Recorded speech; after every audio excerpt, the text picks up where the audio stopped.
estamos bien. Bueno, hola a todos y a todas.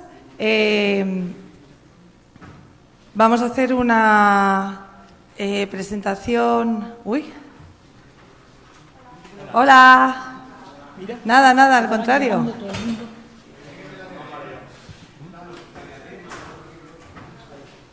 Esa, tienes que hablar por esa. ¿Tengo que hablar por esta? Además del micro, pero póntela o póntelo ahí al lado para... ¿Ahora sí me oyes? O sea, que en realidad es esto. Y el micro para la gente. Pero la gente me oye. Sí, podéis coger. Sí, no te preocupes, que lo he pillado. ¿Qué tal me queda? Divina. ¿Sí? Calla que me crezco. Que me crezco, Ángel. ¿Ves? Ángel, es verdad.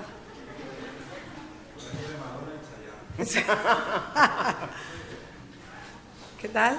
¿Ahora? Queridos amigos del público, aquí me acaban de decir que estoy entre Madonna y Chayanne. Yo prefiero pensar que me parezco a Beyoncé. Tenemos un panel. Bueno, yo soy Lucila Rodríguez Alarcón. ¿Dónde está el cartel? Aquí. Sé que todos tenéis Twitter, Lula Roal, me podéis seguir y podéis tuitear todo lo que diga. Yo soy directora de una fundación que se llama Por Causa, en la que trabajamos a través del periodismo y de la investigación social, intentando que los temas que son muy complejos y que llegan normalmente de una forma adulterada a la opinión pública, pues lleguen bien explicados y sobre todo correspondan a una información veraz. Estamos especializados... ¿Sí? ¿Ya? De verdad, ¿eh? Nunca fue tan difícil hacer un directo. Yo que he estado en escenarios de todo el mundo, en Por Causa, en el mes de septiembre pasado, decidimos especializarnos en migraciones, considerando las migraciones como uno de los dos fenómenos más importantes a los que se va a tener que enfrentar la humanidad en este siglo. Y la migración no percibida como esa migración aislada, sino la migración percibida como todo un sistema de movimiento en el que nosotros mismos, como seres humanos, estamos metidos, porque no sé cuántos de vosotros nunca habéis viajado. Seguro que muchos de vosotros habéis hecho un Erasmus o os habéis ido a trabajar a otro país. Pues los que no lo hayáis hecho, mal, hay que hacerlo ya. Mola viajar. Seguramente los que no lo hayáis podido hacer, lo querréis hacer. Es decir, que migrantes en realidad somos todos. Y la migración puede ser seguramente una de las fuentes de enriquecimiento de los países de origen más potentes. Y no penséis en África. O sea, hemos tenido la suerte de tener unas jornadas previas a esto y hablaban de Extremadura.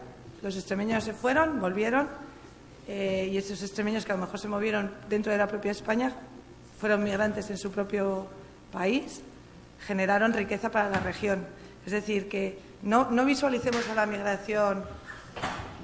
Entonces tenemos la suerte de poder estar aquí con tres personas que nos van a hablar de la migración desde una perspectiva diferente, no la perspectiva que tenemos hasta ahora de los pobres que vienen porque no tienen alternativas y vienen aquí a buscarse el pan. No, la migración como un derecho que tenemos todos y todas, y como un hecho natural y como una cosa que siempre ha sucedido y que no va a dejar de suceder porque es natural. Y en este sentido tenemos la suerte de contar con Helen Debster, que es una investigadora de un instituto de investigación británico que se llama Overseas Development Institute. Helen ha hecho un análisis que nos va a contar ahora de cuál es la percepción de la migración en general, de cómo percibimos al migrante. Gonzalo nos va a explicar, nos va a contar. Gonzalo es el director de investigación de Por Causa. Tiene también un blog, Por Causa, Gonzalo Fanjul. Sí, Por Causa es una fundación en la que yo dirijo y que Gonzalo dirige la parte de investigación. Y además Gonzalo tiene un blog en el cual yo también participo, que lo creamos hace 7 años, en El País, que si no lo conocéis os lo recomiendo, 3.500 millones se llama. Es un blog oficial del País, lo podéis buscar en la sección de Planeta Futuro, también sobre desarrollo y en el cual también abordamos temas de migración. Y Gonzalo nos va a contar un poco las innovaciones que hay en temas migratorios en el mundo, nuevas ideas, ¿no?, para tratar el tema de la migración. Y finalmente Federico va a cerrar explicándonos qué relación estrecha hay entre la migración y el desarrollo. Porque no olvidemos que las políticas de desarrollo durante muchos años se ha dicho que valían para evitar que la gente se moviera. Es decir, vamos a invertir aquí porque la gente va a estar muy bien en su país de origen y así no vienen. Pues eso hay que a lo mejor revisarlo y entonces es un poco lo que va a contarnos Federico. Vamos a intentar no enrollarnos demasiado, de modo que podáis hacer luego preguntas y tener un debate, y si no lo tenéis, pues hablaré yo, que soy súper maja y tengo mogollón de carrete, puedo estar aquí hasta las 9. Así que va a ser o vosotros o yo. Dicho esto, le doy la palabra a Helen y le paso los cascos para que le oiga al traductor, porque si no, fatal.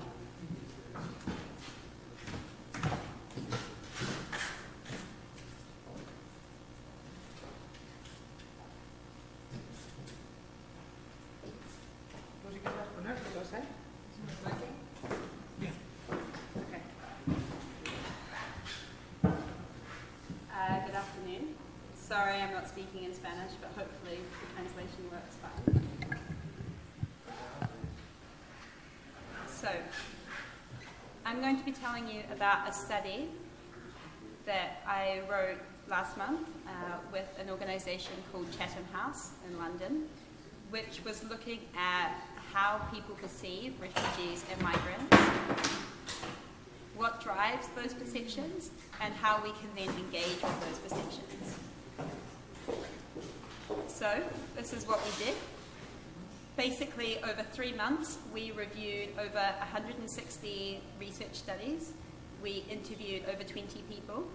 The primary focus was looking globally, but we also spent a lot of time looking specifically at the UK, specific case studies and organisations working in the UK to try and understand how people perceive refugees and migrants.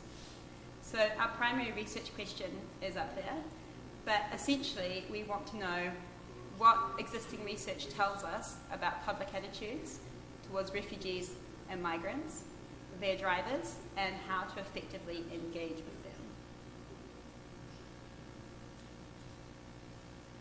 Just realised these are old slides. No, this one. Hang on a minute. It doesn't matter. We just talk about it. Okay.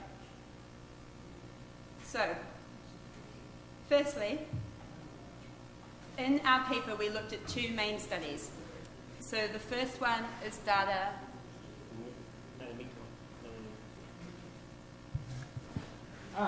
Que tiene que ser. Okay. The first one is data between 2012 and 2014, which looked at 140 countries across the world, and this is one of the things that they found. So essentially, in every major world region apart from Europe, people wanted immigration to stay at current levels or increase. But one thing to note is this data is before the refugee crisis of 2015, so the picture may look different today. So it's more important to look at more recent studies. So there's one in 2016, only looking at 22 countries, but that found that about half of all people thought there were too many immigrants in their country. In terms of refugees, it's slightly better. Just under half disagreed with the statement that we should close all of our borders, but a third still agreed with that statement. So it's still quite a negative picture overall. Obviously, there's huge variation between countries. So, for example, 85% of people in Turkey think there are too many immigrants, but it's only around 13% in Brazil. So huge discrepancies between countries. One thing that we'd like to do more research on is looking at whether those attitudes are linked to how many refugees and migrants they have. So obviously in Turkey, they're hosting a large refugee population, so that may account for negative attitudes. We also find huge variances within countries. So for example, in the UK, and I'm sure it's a similar state in Spain, within London, people are generally very positive towards refugees and migrants. But if you go to a small town in the middle of England, they're going to be extremely negative. So you can see huge differences within countries as well. So a few final notes on these big global polls. It may be tempting to look at this and conclude, okay, so Spain is negative or Turkey is negative. But it's more important that we do really in-depth local studies to find out what people think on the ground instead of taking these kind of polls at face value. So, my second post.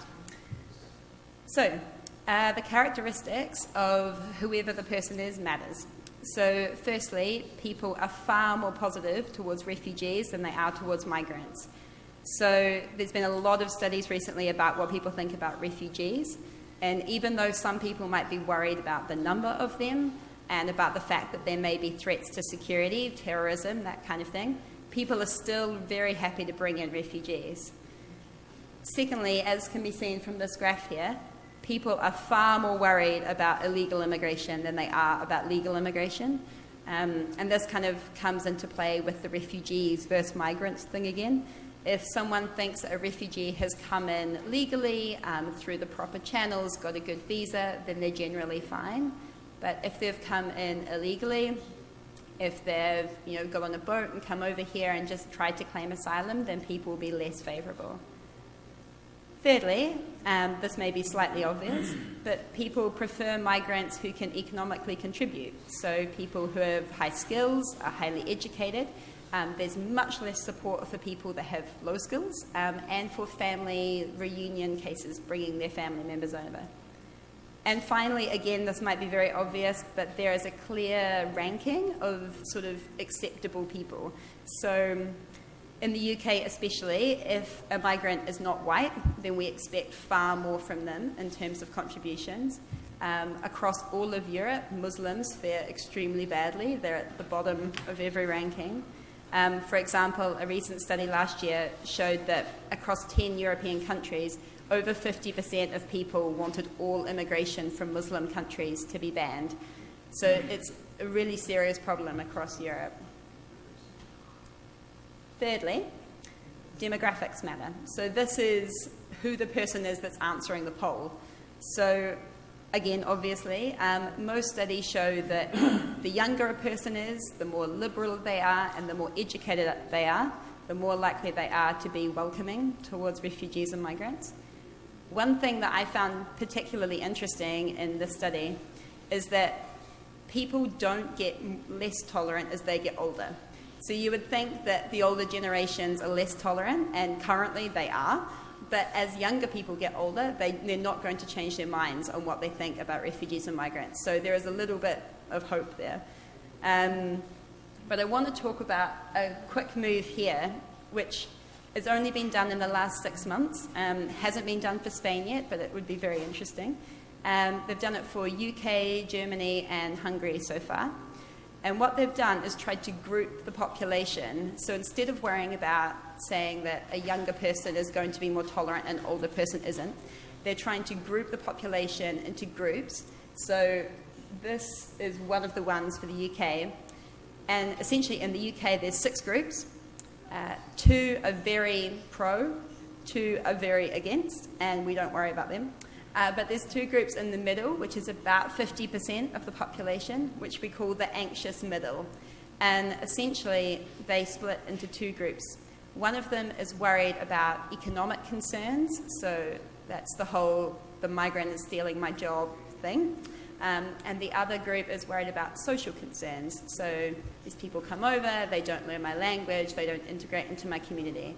So the people within those groups can be across a wide section of people, but they all have the same concerns. So this is an interesting trend that we're using to try and target certain messages to certain groups, because something that might work for one group won't work for another group. My fourth finding is about what drives people's attitudes. So there is a tendency, especially among researchers, to say that people just don't know the facts. They're misinformed. If we just tell them what the facts are, then everything will be fine. One interesting finding is that if you ask people how many immigrants they think are in their country, they generally say about twice the number there actually is. But then if you tell them what the actual number is, their first response, over the majority, the first response is, those numbers are wrong. The government is lying to us. I know I'm right because this is what I see. So just telling people what the facts are aren't going to change people's minds. And that is because people have real concerns. The three main ones we found are obviously economic, cultural, and security concerns. With economic, most of the literature finds that people who are living in countries that aren't doing well economically are almost twice as likely to favour a reduction in the number of refugees and migrants. For cultural, people generally don't think migrants want to integrate and are doing it well. So the main thing we've looked at here is language. So roughly 3/4 of people in Europe, America, and Australia think speaking English is the most, speaking the primary language is the most important thing for integration. And if a migrant isn't doing that, then they feel like they're not wanting to integrate. And thirdly, security. So obviously, as you can see by some of these headlines, there's been massive links between terrorism and security concerns with refugees and migrants. There's little evidence of any link there, but people still believe it. And obviously, this is bound up in much more important narratives about what people think about globalization and diversity and threats generally. So obviously, it's an extremely complicated picture. And these things don't help. So firstly, government policy, obviously extremely important for what people think about refugees and migrants. Roughly 3/4 of people in Europe and America felt like their government was doing a bad job of immigration. One thing we found interesting, especially in the UK, is that the government is trying to impose all of these targets. So say we're trying to keep the number of migrants under a certain number.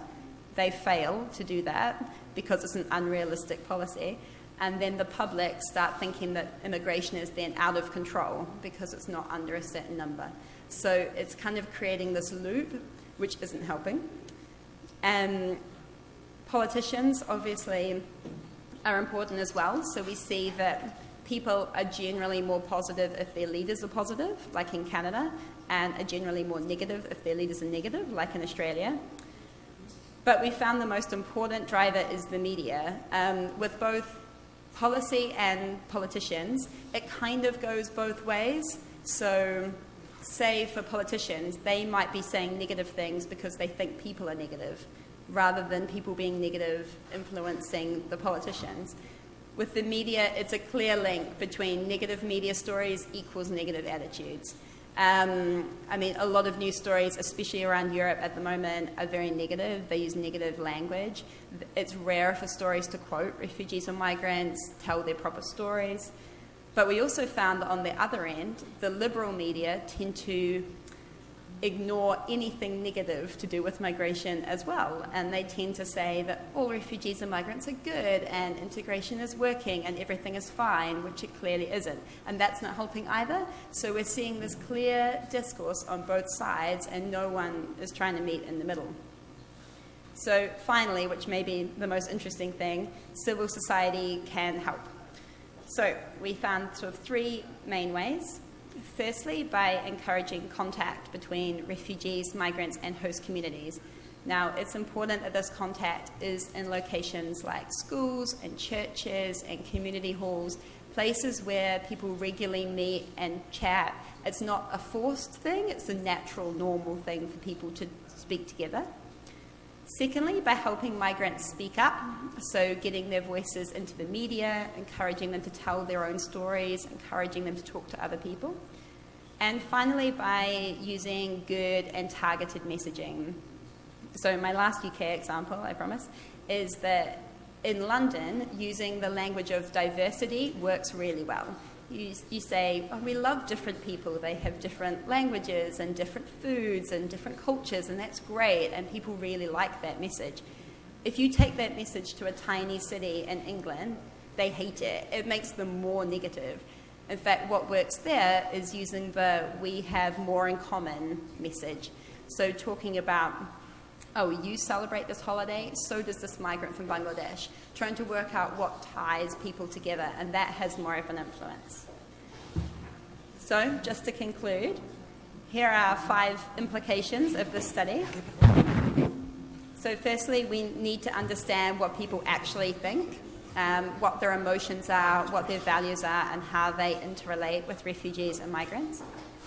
We need to work locally, and this is the most important thing, I think. You can't have one message at a country level. You need to have individual city and even town level messages. We need to avoid strategies that don't work or may make things worse. For example, myth-busting, so just providing facts. But there are other ones here, so talking about the crisis just stresses people out. It doesn't actually help. And like the example I just talked about celebrating diversity, might not help as well. Fourthly, we need to explore sort of emotive arguments. So one I found particularly interesting here is that if you talk to Americans and you say, refugees are fulfilling the American dream, they're coming here by themselves and they're getting a job and they're earning money, that works really well for Americans. So you need to employ these really emotive arguments. And finally, we need to talk about the manageability of the situation. So this is not a crisis. This is something that we can manage. This is something that we can work with. And that way people will feel like it's under control and be more likely to listen to you. So that's me. Thank you.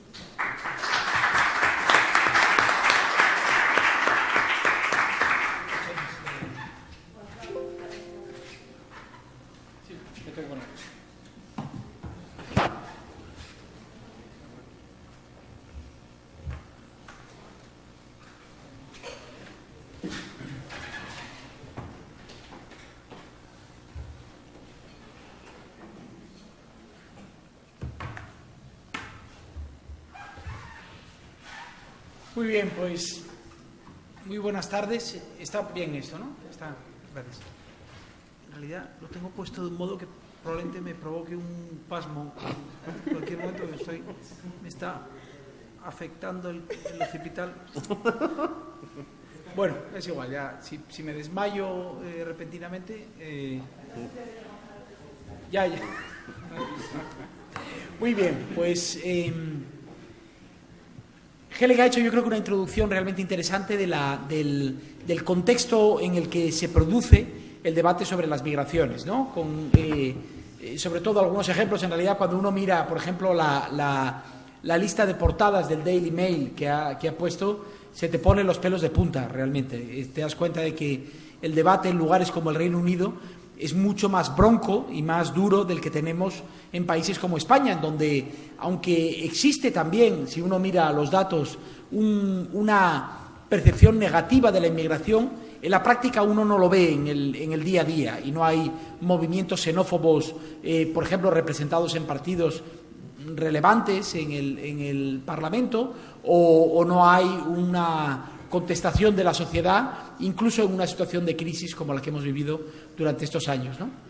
Pero una cuestión que nos obsesiona en Por Causa, y es uno de los temas que hemos estado tratando de debatir a lo largo del día de hoy. Bueno, he utilizado este dibujo que ha hecho uno de nuestros compañeros, César Astudillos, que ha estado trabajando con nosotros. Creo que se ve bien para ilustrarlo, pero nosotros, desde una perspectiva política, tenemos un punto de partida relativamente simple, y es que esta política migratoria, que en realidad impera casi sin matices, es decir, se asemeja casi sin matices en la Unión Europea, en los Estados Unidos, en Australia, casi en cualquier región de destino desarrollada o emergente en la que uno pueda pensar, esta política migratoria, como digo, que está orientada fundamentalmente a impedir la llegada de personas, es decir, al control de personas. Eso no quiere decir que no haya movilidad en la frontera, pero la política está orientada fundamentalmente a detener. Es una política, en primer lugar, injusta, desde un punto de vista ético, moral, esa es nuestra percepción, pero sobre todo es una política irracional, es una política insensata. Desde una perspectiva económica es el equivalente a dispararnos en el pie. Es una política que perjudica, desde luego, a quien trata de moverse, perjudica a los países de origen, que se benefician y mucho de la inmigración, pero perjudica los intereses económicos de los países de destino, porque la inmigración hace una contribución esencial desde el punto de vista económico, tanto a la sostenibilidad de los estados de bienestar como al sostenimiento de sectores económicos enteros, ¿no? Dejando a un lado las cuestiones de en qué medida cada uno de nosotros consideramos que la diversidad cultural, por ejemplo, es un valor para las sociedades o no lo es. Personalmente yo lo creo, pero entiendo que haya gente que no lo crea, ¿no? Por lo tanto, hay un punto de partida que es ético por un lado, pero por otro lado es práctico, ¿no? Planteábamos también hoy que el contexto en el que todo esto se produce es un contexto crecientemente hostil. Hay un incremento del nacionalismo, tanto en el contexto de la Unión Europea como en los Estados Unidos y en otras regiones. Hay una involución, una mirada cada vez más miope hacia nuestros propios problemas, ignorando lo que ocurre fuera. Hay un contexto de aislacionismo también. Nosotros nos espantamos ante lo que está haciendo Donald Trump en los Estados Unidos o lo que le gustaría hacer en el futuro, pero la Unión Europea no está haciendo nada esencialmente diferente. La Unión Europea se acaba de fumar la Convención de Ginebra con acuerdos como el que ha firmado con Libia o con prácticas que hemos legalizado de manera perfectamente arbitraria, como las devoluciones en caliente en nuestra frontera sur, a muy pocos kilómetros de aquí, ¿no? Es decir, que y Australia es esencialmente lo mismo. Los centros de detención en Australia, como el de Nauru, por ejemplo, ahora gestionado por una empresa española, son centros que equivalen básicamente a regímenes de apartheid, en donde a una persona, por el hecho de tener un pasaporte diferente o haber tratado de entrar ilegalmente en el país, se le despoja de los derechos más fundamentales, ¿no? Y además hay un proceso de retroceso institucional. El ejemplo que he dado del derecho de asilo es un ejemplo claro. Yo diría que lo que hay es un proceso de atrofia institucional. A diferencia de casi cualquier otro ámbito de gobernabilidad global, de desafíos globales como por ejemplo el cambio climático, los crímenes penales internacionales, el comercio, nosotros en el ámbito de las migraciones hemos sido incapaces de constituir un entramado normativo e institucional que nos permita gobernar este asunto, que nos permita escapar de las perspectivas estrictamente nacionales en este asunto, ¿no? No voy a entretener más aquí porque si no nos vamos. Bueno. Entonces, cuando hablamos de... Rayos, perdón. A ver. Aquí. Cuando hablamos de alternativas... Entonces, ese es el primer... Ese es el... Se ve bien, ¿no? Es decir, el punto de partida es este sistema disfuncional desde la perspectiva de los derechos, disfuncional desde la perspectiva de los intereses de todas las partes involucradas, ¿no?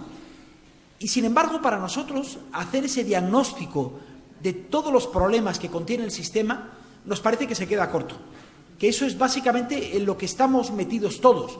Si uno se da cuenta, la mayor parte de las organizaciones, con muchas de las cuales trabajamos nosotros directamente, organizaciones serias e imprescindibles que están trabajando en el ámbito de los derechos humanos o están atendiendo a los refugiados que llegan a las costas de Grecia o de Italia, o están haciendo rescates, o están interviniendo en los centros de internamiento para proteger los derechos de los inmigrantes que están allí, o están haciendo campañas de sensibilización en materia de protección. En realidad, todas estas organizaciones e incluso los partidos de izquierdas, por ejemplo, que respaldan a estas organizaciones, tienen una agenda que yo describiría como una agenda defensiva. Es una agenda orientada a proteger lo que tenemos ahora. Una agenda que es mucho mejor explicando lo que no nos gusta que lo que nos gusta. Y a nosotros nos interesa hablar también de lo que nos gusta. Y lo que nos gusta son las alternativas. Es decir, si este sistema no funciona, ¿cuáles serían las alternativas políticas y las alternativas sociales que nos permitirían concebir un sistema migratorio más justo y más inteligente, ¿no?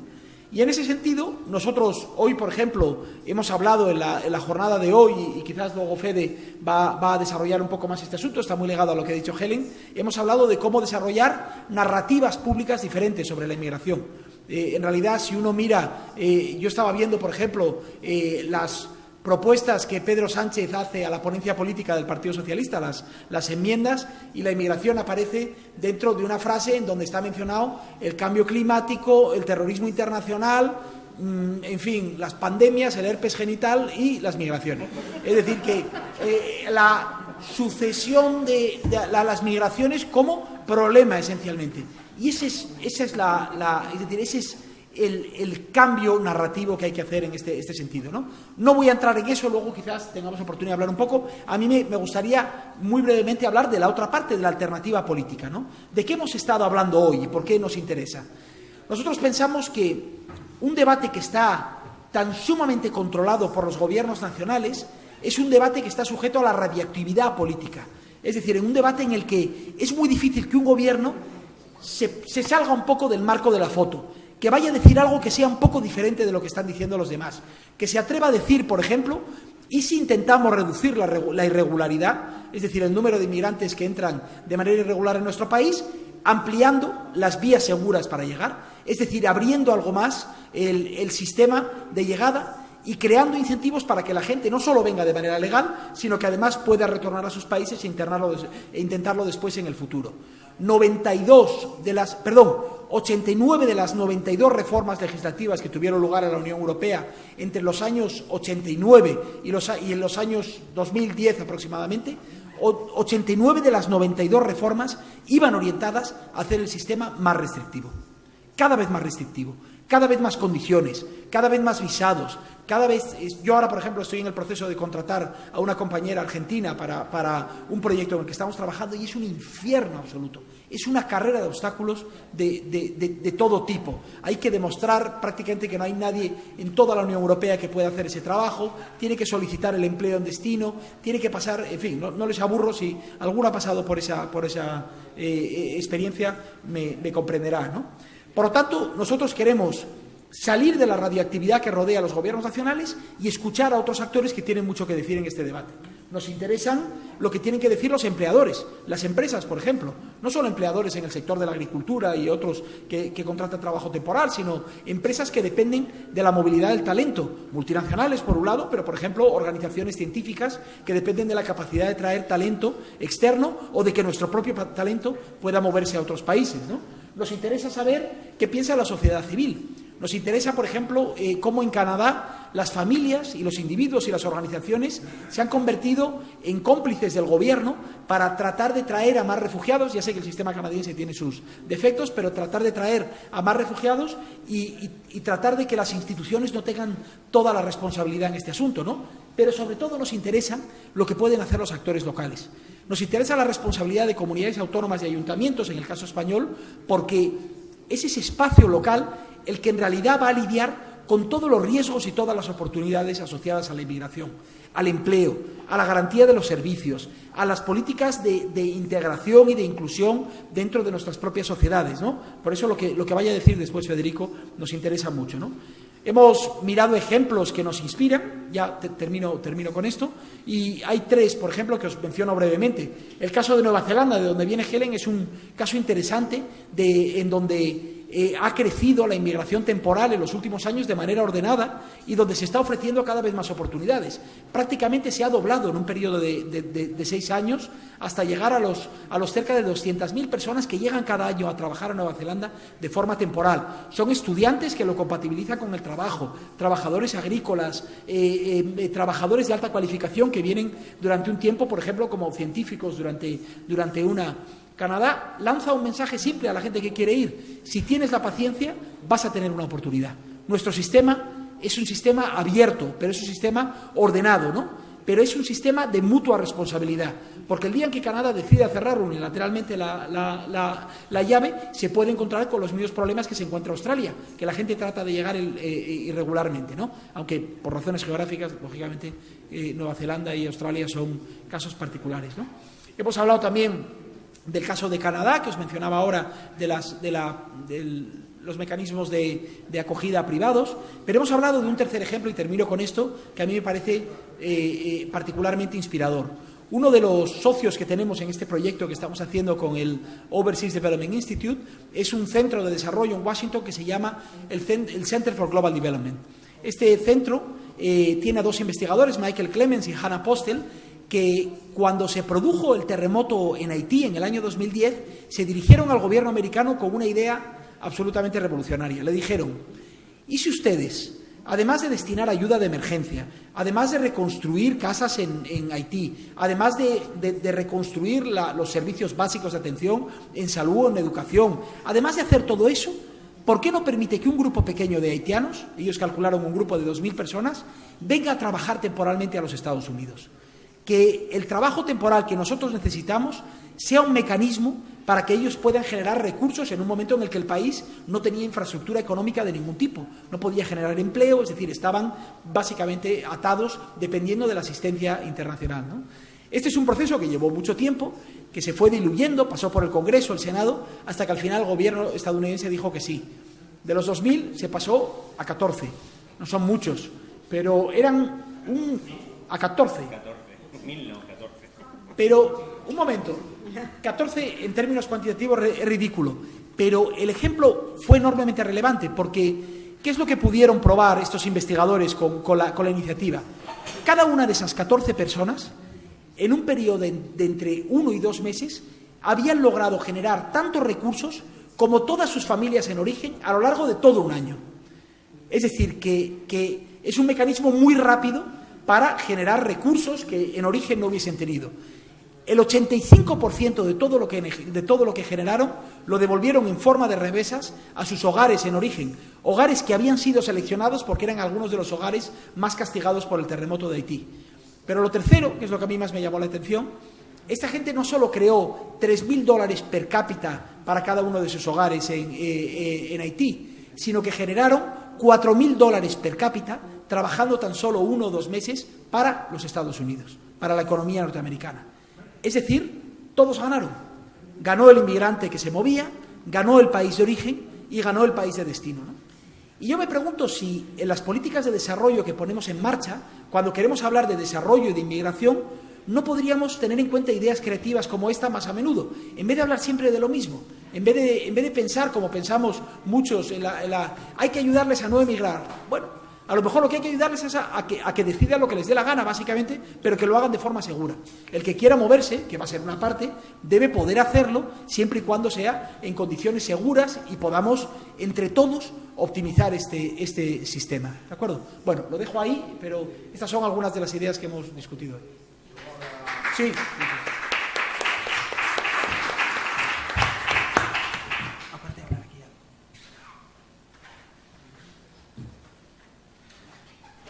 Ok. Bueno, la ventaja de ser el último en hablar es que es más fácil, porque ya en las dos intervenciones, tanto de Helen como de Gonzalo, han sido brillantes y han significado claramente lo que se trata, ¿no? A mí me toca la parte de aterrizar esto, ¿no? En fin, cómo lo hacemos real en una comunidad autónoma, ¿no? En este caso, en la Comunidad Autónoma Valenciana. Permítame que antes de comenzar dé las gracias a Gonzalo y a Lula, de Por Causa, que nos han ayudado a hacer este workshop, este debate interno entre expertos, que es la conclusión que estamos ofreciéndoles hoy aquí, y además a Helen con la brillante exposición que nos ha hecho y el que venga aquí a España a contarnos en primera persona este tema y además que nos facilite el tema. Y a mi compañero Ángel Calle, que es, lo ven ahí entre el público, pero es el ni más ni menos que el director general de Cooperación de Extremadura, con lo cual es uno de los tipos relevantes de la política española. Por cierto, una anécdota, tanto Gonzalo como Ángel como yo participamos en esa ponencia marco del Partido Socialista, pero obviamente a ninguno de los tres nos hicieron caso y no aparece nada de esto y aparece otra cosa. Es una anécdota, pero da la casualidad que los tres estuvimos en esa ponencia marco. Brevemente, porque lo que nos interesa también es que ustedes nos hagan preguntas y podamos establecer ese diálogo, y voy a intentar materializar qué se puede hacer y además qué creemos que se tiene que desarrollar a partir de ahora. Los debates ya están. Gonzalo los ha significado muy claros, cuáles son los debates, cuáles son las alternativas que se han tomado en otros territorios, y lo que nosotros ahora defendemos desde la Generalitat Valenciana es que este debate, primero, tiene que ser de actuación local. Ponemos el foco en lo local, como bien decía en la primera diapositiva que puso Gonzalo, a nivel estatal hay una restricción de los movimientos de personas. Por cierto, los movimientos de personas tienen que ser un derecho. Es un derecho que la gente pueda moverse de territorio. Punto número 1. Punto número 2. Las políticas de cooperación contribuyen al desarrollo de los países en los cuales estamos interviniendo, siempre en base a las necesidades y las demandas de los países que actuamos. No hacemos una, no sé, alguien lo decía en esta mañana, una cartera de soluciones buscando problemas para aportar nuestros recursos. Esto no funciona así. Tercero, las políticas de desarrollo no pueden ser para desincentivar que las personas se muevan y que busquen sus oportunidades en otros sitios. Al contrario, lo que tiene que generar es desarrollo económico local, fortalecimiento de sociedad civil, fortalecimiento institucional, fortalecimiento democrático, etcétera, etcétera. Y, por supuesto, luego cada uno, dentro de su libertad, pueda desplazarse y moverse. Gonzalo lo dice mucho, además lo tiene un artículo de hace algún tiempo que además me parece muy interesante y lo ha significado.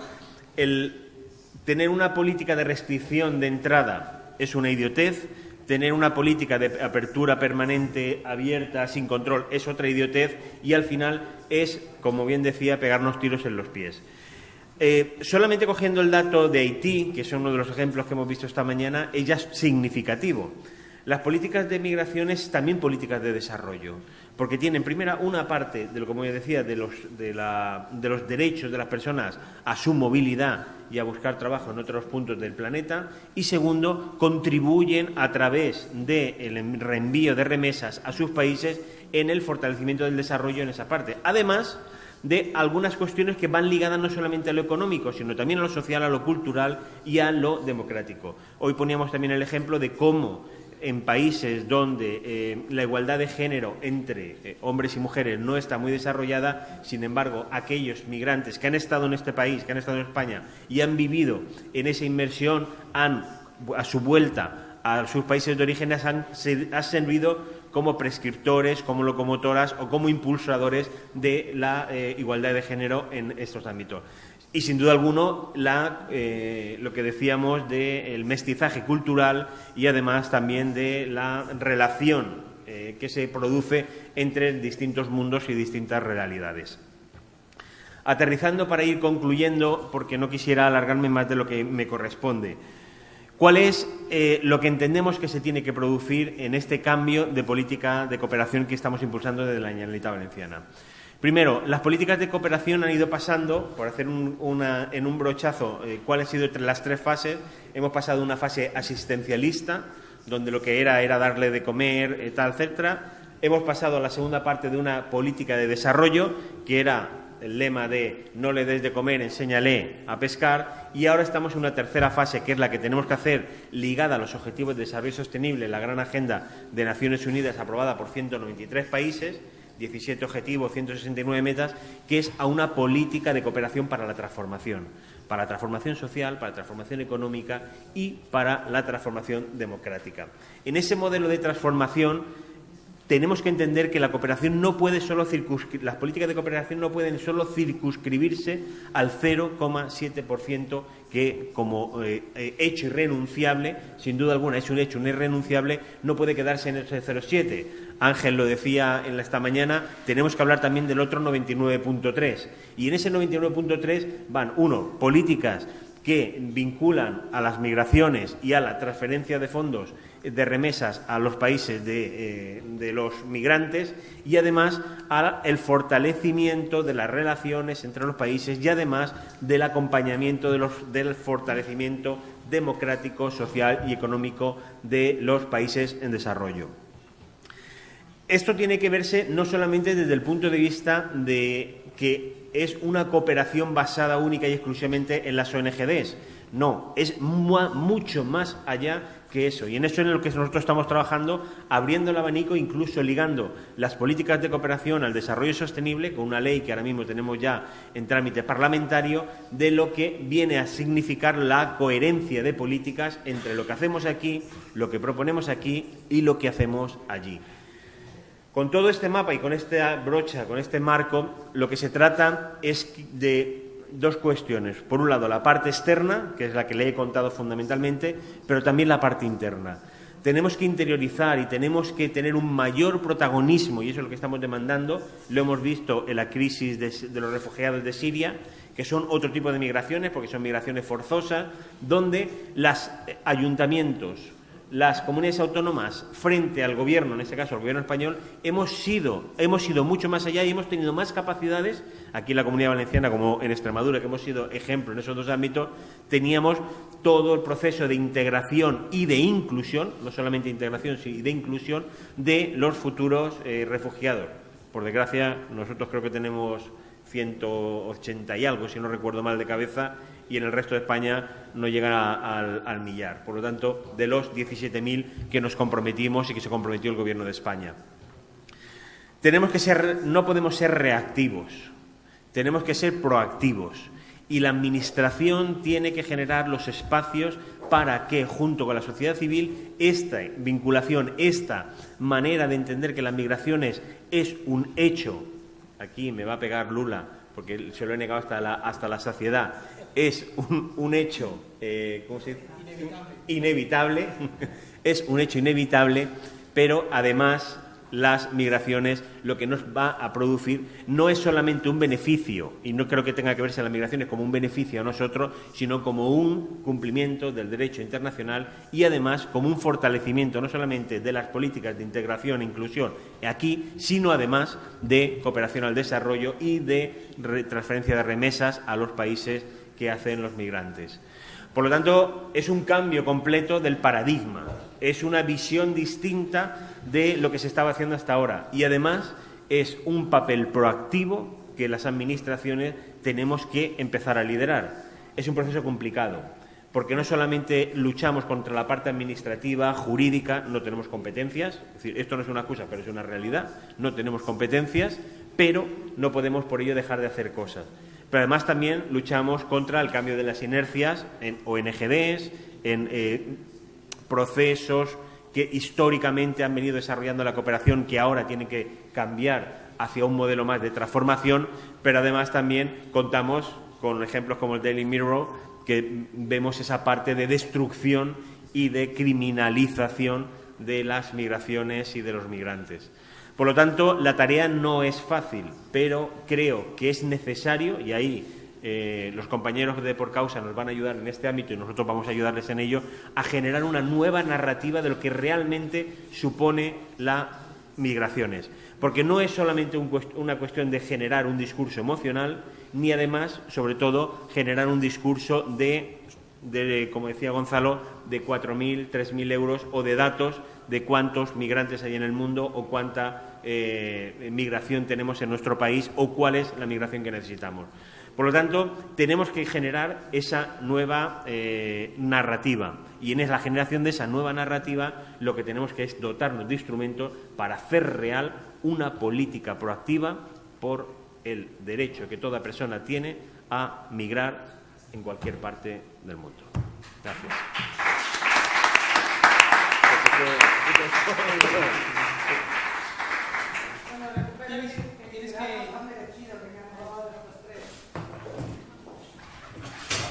Venga, chantada. No queda bien. No, pero eso es para la traducción, para que Helen le traduzca. Pero tienes que hablar también al micrófono. Yo no me quiero sentar. Bueno, pues cógete el micrófono. Ahora sí. He nacido para estar de pie encima del escenario. Mira, te dan a grandes males, grandes soluciones.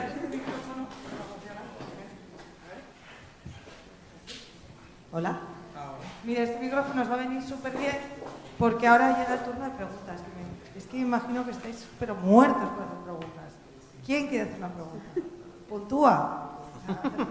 Sí, en serio. Vamos. ¿Sí? Esto es fantástico. Entonces, fíjate lo que vamos a tener que hacer. Es que coger el micrófono y poner los cascos, dar una doble vuelta sobre ti mismo. Bueno, no hace falta ponerse los cascos, con hablar a los dos micros. No, porque no sé si él oirá. No, digo que hablar al micro, me refiero, que no hace falta ponerse. Sí, no, mira, te lo pones ahí y ya está hablando al micro directamente. Hola. Sí. La doble vuelta. Vale, bueno, nosotros somos un grupo de Mural Boy, así, pequeñito, y claro, nos interesa mucho el tema de las migraciones, de la inmigración, etc. Cuando hablabais de las normativas, ¿no? ¿Cuáles son las normativas? ¿Dónde podemos buscar nosotros como dinamizadores? ¿Cuáles son las mejoras normativas en el Estado español o en las comunidades autónomas? En vuestras páginas, ¿dónde nos dirigiríais? Vale. Hazlas todas y... Sí, porque así te puedes centrar después. ¿No? Que tiene un montón. Es como yo. Vale.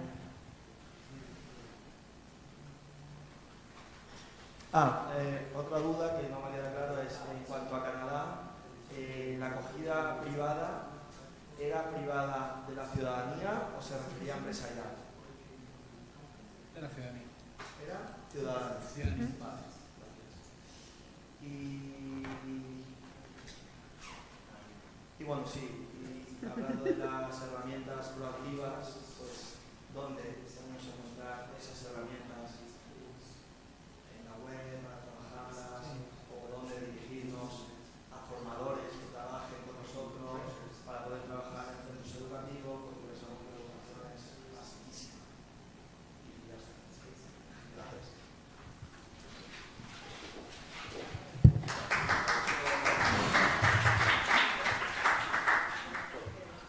Sí, pues ahora responden y hacemos otra ronda de preguntas. Por favor, ir pensándola. Él lleva 3 puntos, son 3 preguntas.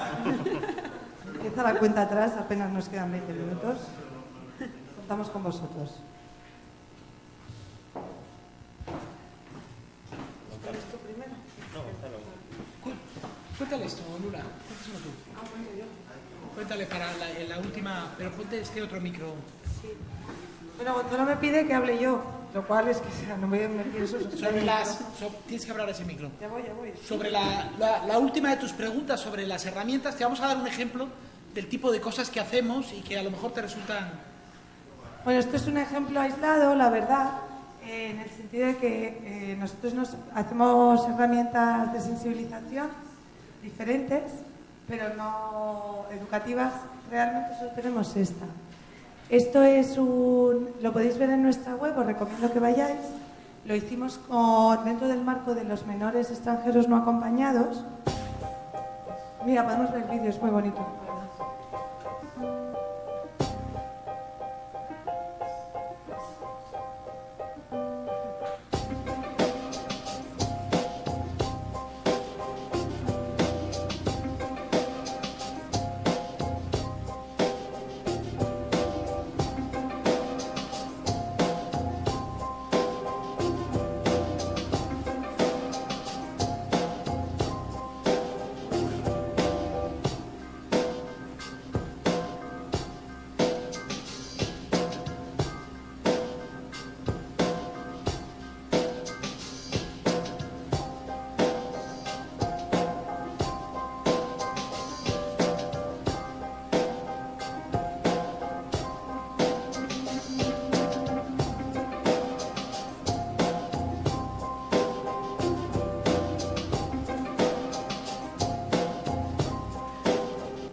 Esto que os acaba de enseñar Gonzalo es un montaje que hemos hecho sobre una herramienta de sensibilización que consiste en unos recortables, que son como los recortables antiguos, que sirven tanto a los padres como a los niños, también se puede utilizar en escuelas para niños pequeños, que parten de la línea argumental de que los menores extranjeros no acompañados en general son chavales y chavalas, son más chavales que chavalas, eso ya lo sabéis, las chavalas normalmente no les hacen las pruebas de edad y entonces pasan por mayores de edad.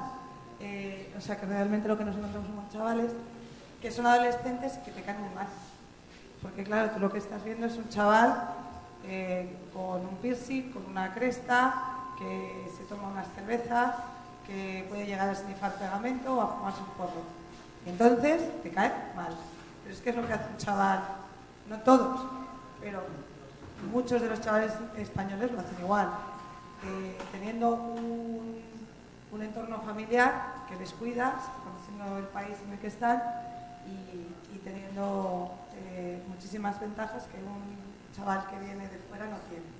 Entonces la idea era sensibilizar sobre ese tema. Hicimos un recortable, partíamos de una base que era una figura blanca a la que le puedes ir poniendo las diferentes capas. Los hicimos en blanco y negro para que se pudieran colorear. Entonces los padres pueden trabajar con los hijos coloreando las figuras. Dicen un poco el color de la piel, están vestidos no como estarían en su país de origen, sino como ellos se vestirían aquí en Europa, porque eso nos parecía también importante. Cuando la gente viene aquí, se adapta y se viste de esta forma, no se viste con sus ropas. No queríamos profundizar en la diferencia entre ellos y nosotros. Y esto nosotros lo que hemos hecho es trabajarlo, por ejemplo, con el Consejo de la Juventud. Entonces, yo no sé si tenéis contacto con el Consejo de la Juventud, pero con el Consejo de la Juventud pues es una de las líneas que hemos trabajado.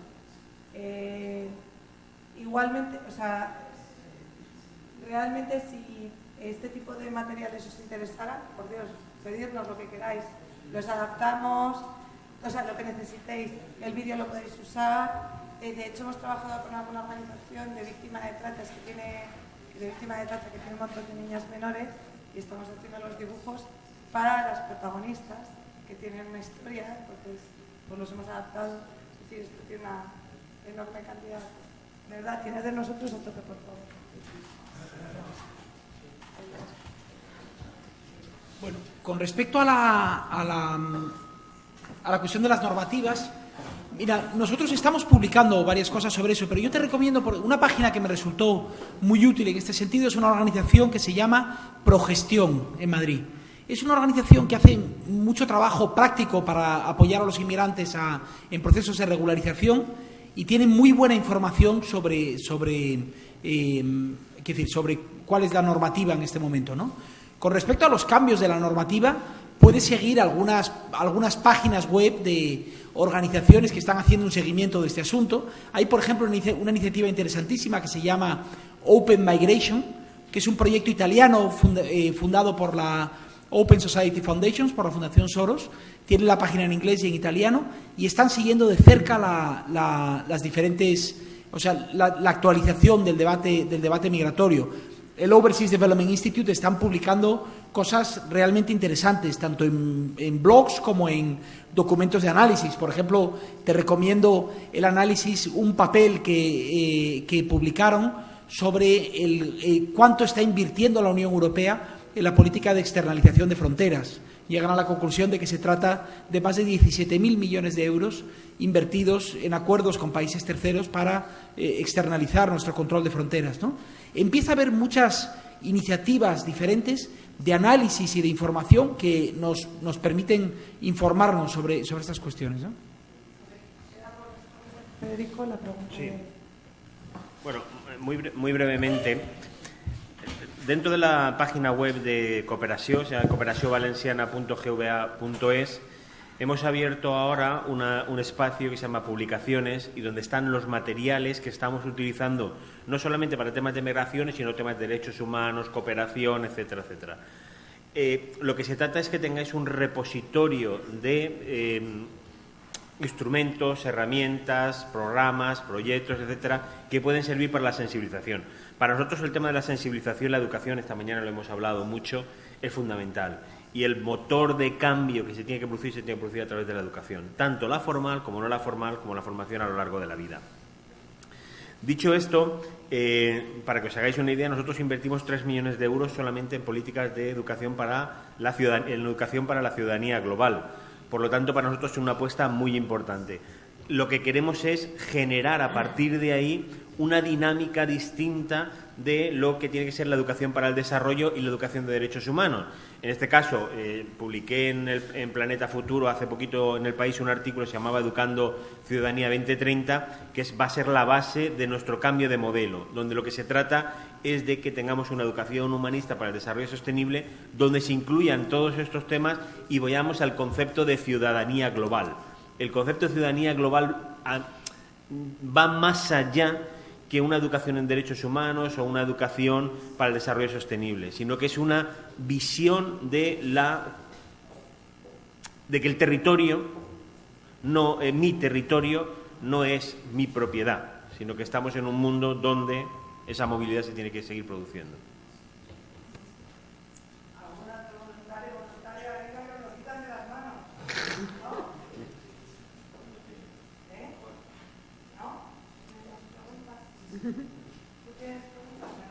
Lula. Y eso no era bueno. Porque yo pregunto, pero me sé la respuesta.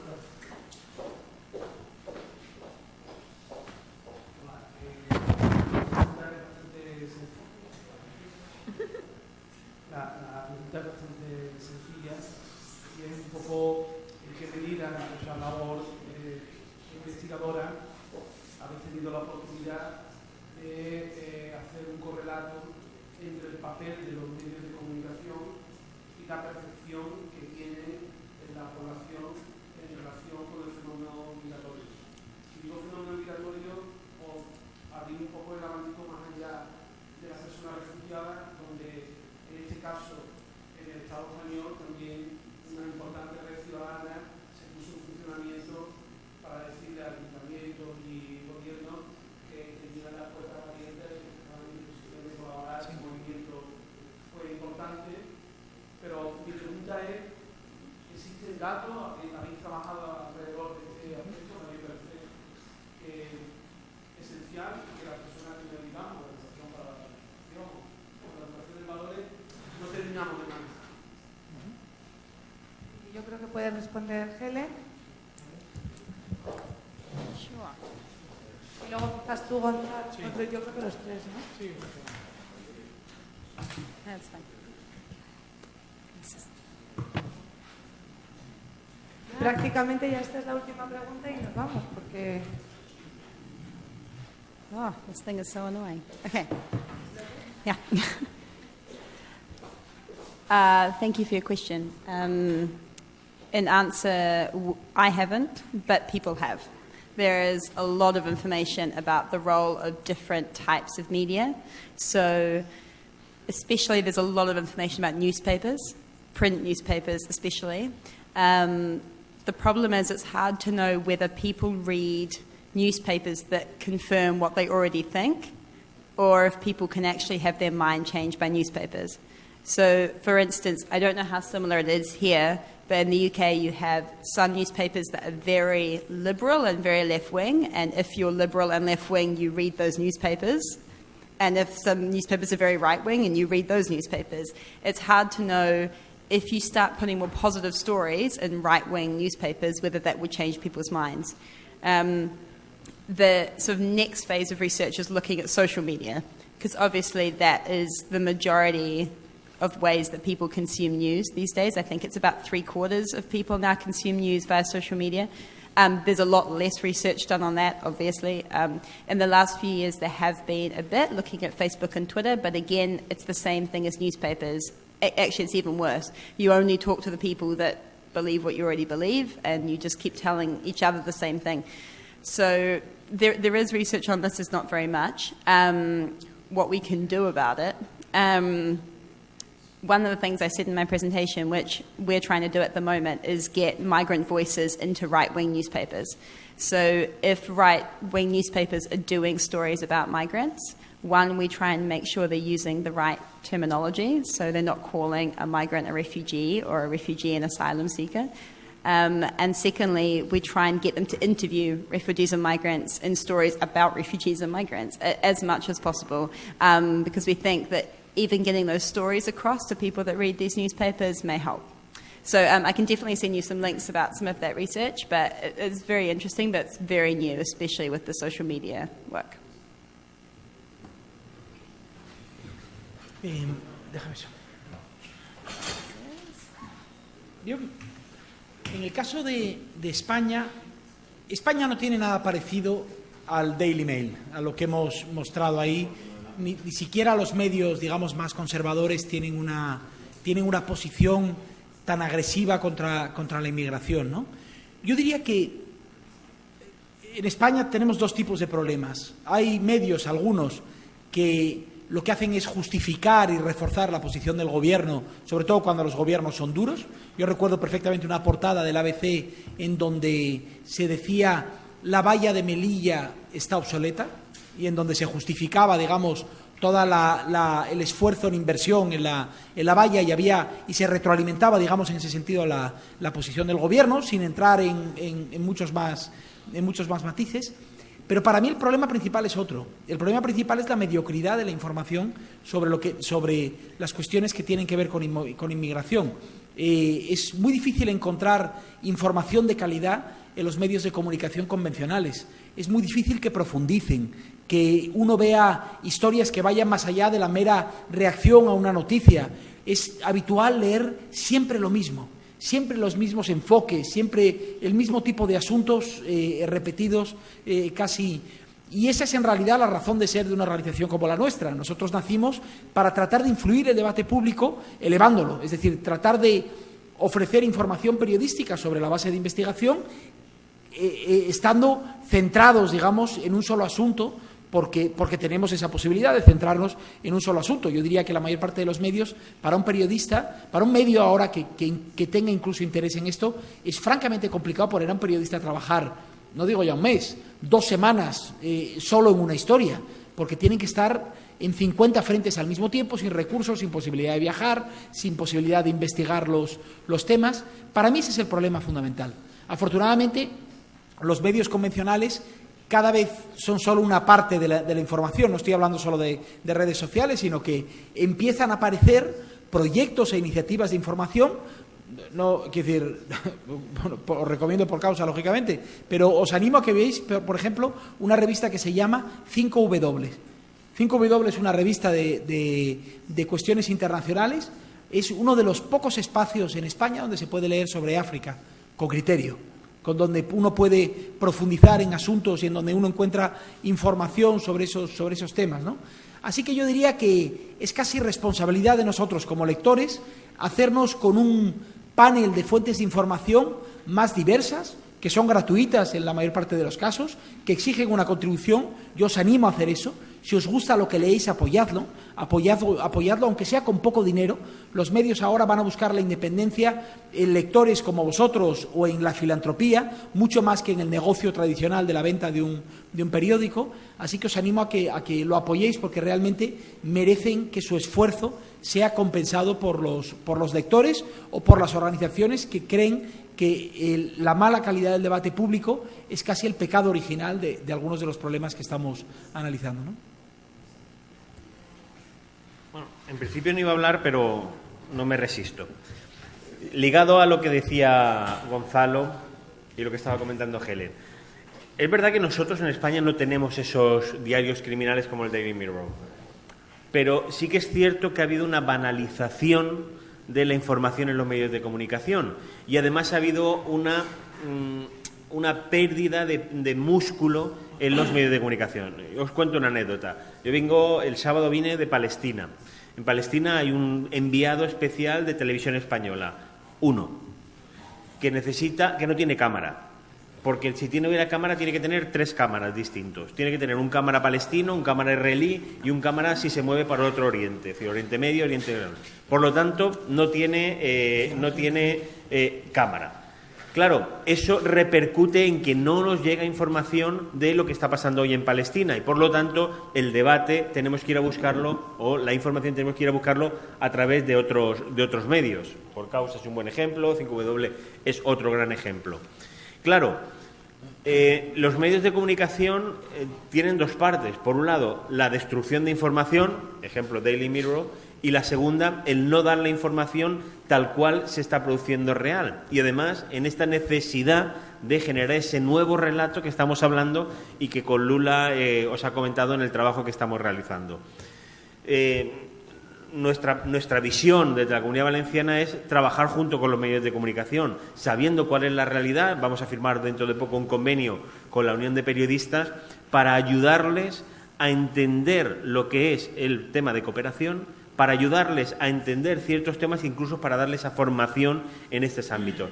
Porque yo no creo que haya mala fe, como puede haber, lo que hemos visto en el Daily Mirror, de la vinculación de migración con todos los procesos que hay. Bueno, que iba a decir uno, pero es que ha cogido todos los malos y los ha ido poniendo, ¿no? Y que Helen ha traído toda esa información muy, muy bien traída, ¿no? Sino de explicarles, ayudarles, dotarles de recursos e incluso de instrumentos para que sepan dónde está la información, dónde se puede encontrar información y cómo se puede contrastar información. Y por otro lado, lo que necesitamos también es que la ciudadanía se empodere y tengamos una ciudadanía crítica. Si no tenemos eso, muy difícil va a ser de que cambien los medios de comunicación tradicional, que están en un modelo, desde mi punto de vista, obsoleto. No se han dado cuenta, además es un modelo que no funciona, pero bueno, ya se darán cuenta, o yo estaré equivocado, y que tenemos que ir a fortalecer esa información real, veraz, y que además que trate de una manera distinta lo que es la información sobre migraciones, desarrollo y derechos humanos. Bueno, tenemos una última pregunta. Imposible. Hay que coger, tiene que coger este tema. Bueno, siempre se entiende, ¿verdad? Última pregunta. Y entonces, cortita la respuesta, que son las 9 de la noche, y aquí la gente supongo que están de acuerdo. Los dos, sí. No, que va, pues. ¿La haces la pregunta? Sí, pues corriendo. Sí, gracias a todos por la labor que hacéis. Lo fundamental, más que concienciar a la sociedad española, que ayuda mucho, el inmigrante, el refugiado, se encuentra con unas barreras en frontera en la Unión Europea, en España, que se atenta contra todo derecho internacional y derechos humanos, ¿no? La valla, mordidas que se le piden a los refugiados políticos que vienen de Siria, etcétera, los que no tienen dinero tienen que saltar la valla, los de Sudamérica que han estado viniendo en el mismo aeropuerto, vejaciones y tal. Entonces, claro, por mucho que se conciencie aquí, el refugiado, el inmigrante, que es un derecho, no puede acceder, ¿no? Entonces, la mayor fuerza sería presionar al gobierno de España, aunque no sea competencia vuestra, al gobierno de España y de la Unión Europea a que actúe con respecto a derecho, ¿no? Entonces, ¿cómo movilizar, tanto por vuestra parte como sociedad civil, qué podemos hacer para movilizar a la sociedad para que a las autoridades que actúen en derecho, en justicia? Gonzalo. Y Mira, así termina Gonzalo. Nosotros no somos una organización de advocacy, no hacemos presión política ni hacemos trabajo jurídico, por ejemplo, pero estamos muy en contacto con organizaciones que lo hacen, ¿no? Ahora estamos, por ejemplo, siguiendo muy de cerca un problema fundamental, un ejemplo muy crudo de lo que tú mencionas, que es la situación de los menores extranjeros en nuestro país, ¿no? Hay un problema grave de vulneración de la ley, tanto de malos tratos en centros de tutela, es decir, centros que deberían ser de protección, malos tratos y abusos, cosas que están ocurriendo en Madrid, que están ocurriendo en Ceuta, están ocurriendo en Melilla, el caso de La Purísima es un caso conocido, pero también de la vulneración sistemática, por ejemplo, con las pruebas de determinación de la edad, es decir, alterar arbitrariamente las pruebas para tratar como adultos a quienes son niños y a quienes tú no puedes expulsar de acuerdo a la ley. Porque aquí esto ya no se trata de una cuestión de elección, de algo que a mí me parezca mejor o peor, que es de acuerdo a la ley. Bueno, ahí la respuesta es simple. Contra la vulneración de la ley, las denuncias y la exigencia de cumplimiento de la ley. Hay organizaciones que lo están haciendo bien, que están llevando al gobierno a los tribunales. En su momento, estas mismas organizaciones como Raíces lograron que se detuviera la deportación de niños, en ocasiones casi con actuaciones heroicas, entrando en los aviones en el último momento con una medida cautelarísima del juzgado para detenerlo, y ahora es posible que se vean en la obligación de volver a hacer lo mismo si el gobierno, y esto es algo que podría ocurrir en las próximas semanas, decide empezar a repatriar niños, es decir, a retomar las deportaciones de niños, ¿no? También se están denunciando las devoluciones en caliente en la valla. Hay procedimientos que ahora tienen carácter nacional, después tendrán carácter supranacional y eventualmente llegarán al Tribunal Europeo de Justicia.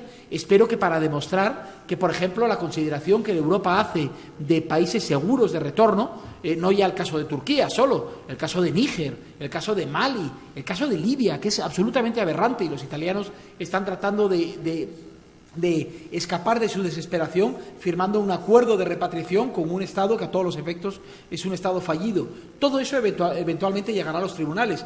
Es posible que para entonces hayamos ya dado un paso atrás legal y las leyes sean menos protectoras de lo que son ahora. Pero mientras tanto, yo no puedo estar más de acuerdo contigo. Hay que aferrarse a la ley porque estos son ya derechos garantizados. Este es el suelo del que partimos. Esto no está sujeto a discusión. No es un asunto que sea opinable por parte de los gobiernos, ¿no? Lula, ¿nos despides? Sí. Pues no voy a hacer la presentación. Gracias a todos por haber venido hoy. No, it's fine. Estamos en video streaming y yo Madre mía. Bueno, pues muchísimas gracias a todos los que habéis participado hoy, que habéis venido a escucharnos. Y muchísimas gracias a Federico por montar este tipo de eventos, porque creo que nos enriquecen muchísimo. Hoy hemos aprendido mucho a lo largo de todo el día y también está bien confrontarse con gente que está sentada y que te mira y te hace preguntas y ves gestos. La comunicación no verbal ayuda un montón. Cuando vemos que os quedáis dormidos nos asustamos y decimos esto hay que mejorarlo. Y gracias por apostar también por este tipo de debates, que son debates arriesgados, porque la comunicación tiene esa parte tan sencilla y simplificadora que es la que se trata pues mucho en los medios de comunicación, incluso la gente que intenta ayudar, a veces desde las organizaciones tendemos a separar a los migrantes como si fuese una barrera invisible entre nosotros y los otros, ¿no? Y yo creo que eso hace muchísimo más daño a la migración y a la narrativa migratoria que los propios procesos reales de movimiento. Entonces, gracias Federico por permitirnos enfocar el tema de este modo. Siempre gracias Gonzalo, ya sabes que me encanta trabajar contigo, si no, no estaría aquí desde hace tanto tiempo a tu lado, pero espero que hayas disfrutado de él, es un privilegio trabajar con él, yo creo que es un privilegio escucharle. Y un gracias especial a Helen, que ha venido desde Londres para poder contarnos algo que es excepcional, que es realmente un estudio de cómo la migración está percibida, que te pone un poco los pelos de punta, ¿no? Porque todo el mundo queremos a los migrantes, pero luego no los queremos. Y eso es un problema que en Europa se está haciendo cada vez más y más grande, por eso este tipo de estudios de Helen son importantísimos y su visión y su conocimiento pues es un grado, y tener a alguien de fuera pues es un grado también. Así que gracias a los tres y gracias por haberme dado la oportunidad de tener un micrófono que me encanta y un escenario que para esto he nacido yo. Nada.